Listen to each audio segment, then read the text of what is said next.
السلام علیکم ورحمۃ اللہ وبرکاتہ۔ قرب قیامت بہت زیادہ فتنوں کا ظہور ہوگا اور سنتوں پر عمل کرنا اتنا ہی مشکل ہوگا۔ چنانچہ حدیث مبارکہ میں ہے، رحمت عالم نور مجسم صلی اللہ علیہ وآلہ وسلم نے ارشاد فرمایا، یعنی فساد امت کے وقت میری سنت کو تھامنے والا آگ کا انگارہ تھامنے والے کی طرح ہوگا۔ ایک اور حدیث مبارکہ میں ہے، حضرت محمد صلی اللہ علیہ وآلہ وسلم نے ارشاد فرمایا، یعنی لوگوں پر ایک زمانہ ایسا آئے گا کہ ان میں اپنے دین پر صبر کرنے والا انگارہ پکڑنے والے کی طرح ہوگا۔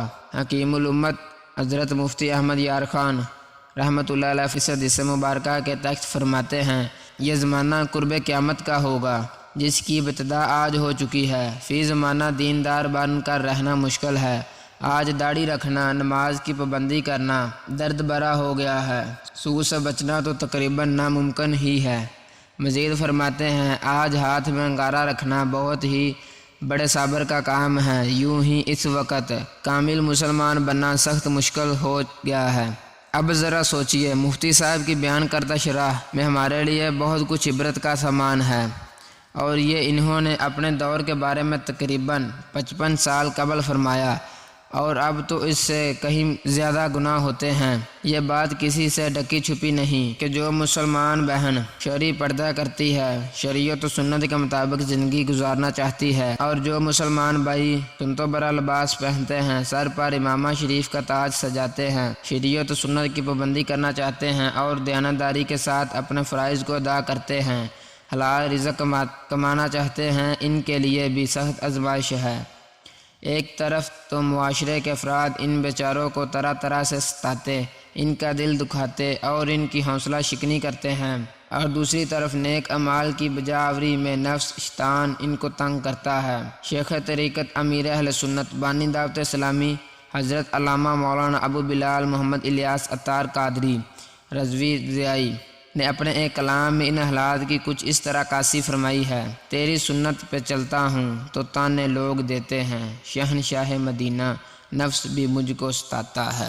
اب آپ خود فیصلہ کیجئے۔ انسان سے غلطیاں ہوتی رہتی ہیں، لیکن قابل افسوس بات یہ ہے کہ اگر کسی مذہبی اور دین پر عمل کرنے والے شخص سے کوئی غلطی ہو جائے تو اسے خوب اچھالا جاتا ہے اور اسے اسلام اور شریعت و سنت پر چلنے والے کو بدنام کیا جاتا ہے، جس سے لوگوں کے دل میں ان کے متعلق نفرت پیدا ہوتی ہے اور عوام ان سے دور ہو جاتی ہے اور لوگ ان کو حقارت کی نظر سے دیکھتے ہیں۔ اور جو مسلمان بھائی اور بہنیں شریعت کے مطابق زندگی گزارتے ہیں، ان کو مزید احتیاط کی ضرورت ہے۔ ذرا سی بے احتیاطی بھی کبھی بھی بہت بڑے نقصان کا باعث بن سکتی ہے۔ بہرحال احتیاط کے باوجود مشکلیں ہوں، لوگ تانے دیں یا گھر والے سنتوں کے مطابق زندگی گزارنے میں رکاوٹیں ڈالیں تو گھبرانا نہیں چاہیے کہ جس کام میں دشواریاں زیادہ ہوں گی اس کا ثواب بھی زیادہ ہوگا۔